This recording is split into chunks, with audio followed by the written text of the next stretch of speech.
April. Annunciate Virgin by Leonardo da Vinci, 1452 to 1519. The theme of the Annunciation in Christian art has a rich tradition. Artists employed a variety of symbols to evoke the mystery of Mary's acceptance of God's invitation to become the Mother of God. Leonardo reveals the Virgin momentarily interrupted during her reading. She registers the angel's presence in her gesture of greeting. The astounding message that the angel delivers seems not to disturb an atmosphere of calm serenity. Indeed, the Virgin's fingers have not moved from the place in the text that marks the passage she was reading. Tradition taught that Mary was reading the prophet Isaiah. "Behold, a virgin shall conceive and bear a child." Leonardo bathes the figure of the Virgin and her surroundings in a light that caresses equally skin, stone, plant life, and distant mountain.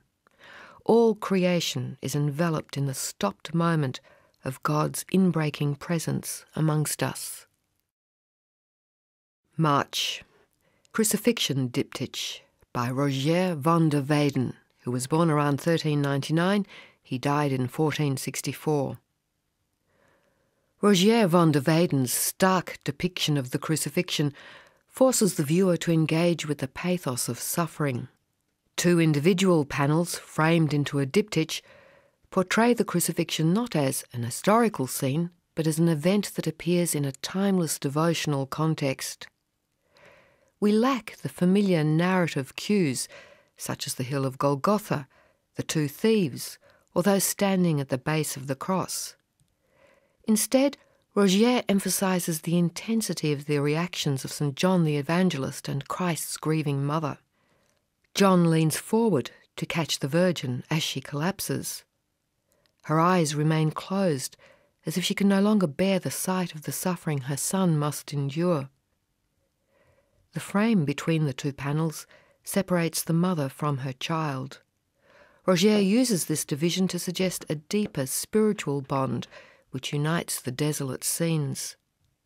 Both Mary's head and Christ's head fall downward like mirror images. It is as if this gentle bodily motion symbolises the ineradicable union of mother and son. The separation of the panels remind us that although we may be distant from the historical reality of Christ's passion, we, like the Virgin and the original viewer of this painting, can draw close to Christ when we identify with the suffering of all humanity.